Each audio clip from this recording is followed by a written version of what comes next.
ஹரியோம். உலக மக்கள் அனைவருக்கும் என் அன்பார்ந்த வணக்கங்கள். நாம் இன்று ஞானப்பாதையில் காண இருப்பது, உலக மக்கள் அனைவரும் வாழ்க்கையை எப்படி துளைத்து கொண்டிருக்கிறார்கள் என்பதை கொஞ்சம் தெளிவாக பார்த்து விடலாம். உலக மக்கள் அனைவருமே இறைவனிடம் வேண்டுவது, நாம் நினைப்பது, திட்டமிடுவது அனைத்துமே நோய் நொடி இல்லாமல் வாழ வேண்டும், உடல் நலம், மனநலம், பொருளாதார பாதுகாப்போடு வாழ வேண்டும் என்பதே.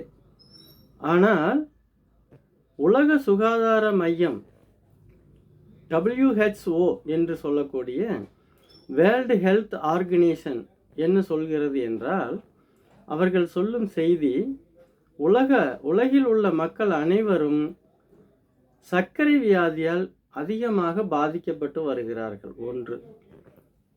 இரண்டாவது, ஹார்ட் அட்டாக், இதய நோய், இதய பலவீனத்தால் அதிகப்படியாக மரணத்தை ஏற்படுத்துகிறது. மேலும் 80% மக்களுக்கு அஜீரண கோளாறுகள் உள்ளது. பெரும் அவதியில் அவர்கள் சிக்கி தவிக்கின்றார்கள்.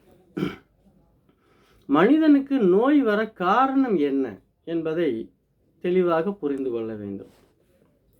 ஒன்று, சுற்றுப்புற சூழ்நிலை மாசுபடுவதால் ஏற்படுகிறது. இரண்டாவது, பலவிதமான கதிர்வீச்சுக்கள் நம்மை தாக்கிக் கொண்டே இருக்கின்றன. மூன்றாவதாக, நாம் உண்ணும் உணவில் ரசாயன உரங்கள் மற்றும் பூச்சிக்கொல்லி மருந்துகள் அதிக அளவில் தெளிக்கப்பட்டு வருகிறது. நான்காவதாக, உண்ணும் உணவில் ஃபைபர் என்று சொல்லக்கூடிய சக்தி அளவு மிகவும் குறைந்திருக்கிறது. மற்றும்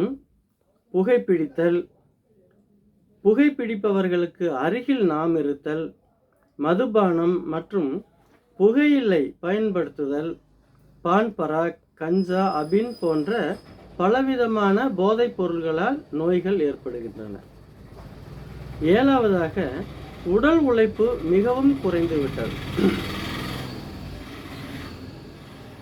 இப்பொழுதெல்லாம் உடல் உழைப்பு என்பது 90% மேலேயே குறைந்து விட்டது. சாப்பிடும் சாப்பாடு நல்லபடியாக ஜீரணமாகாமல் போகிறது. எட்டாவதாக, உடல் நலத்திற்கு நாம் உட்கொள்ளும் மாத்திரைகள், மருந்துகள், ஊசிகள் போன்றவை ஏற்படுத்தும் எதிர்வினை செயல்கள். உண்ணும் உணவு பழக்கம் மாறிவிட்டது. இப்பொழுதெல்லாம் நாம் நம் மண்ணில் விளைந்த உணவுகளை நாம் எடுத்துக்கொள்வது இல்லை, இல்லையா? அதனால் உண்ணும் உணவு நமக்கு ஏற்புடையதாக இல்லை, நம் உடலுக்கு ஏற்புடையதாக இல்லை என்கிறார்கள். இதையெல்லாம் விட பொருளாதார ஏற்றத்தாழ்வு, அதனால் ஏற்படக்கூடிய மனக்கவலைகள், கஷ்டங்கள், இது போன்ற சிக்கலில் மனிதன் எக்கச்சக்கமான நோய்களால் பாதிக்கப்பட்டு வாழ்க்கையை தொலைத்து கொண்டிருக்கிறான். இதற்கெல்லாம் என்ன காரணம் என்ற விடையை நாளை பார்க்கலாம். இந்த காணொளி உங்களுக்கு பிடித்திருந்தால் மற்றவர்களுக்கும் பகிருங்கள்.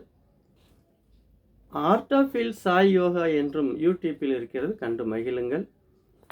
மீண்டும் நாளை சந்திப்போம். ஞானம் பரவட்டும். நன்றி.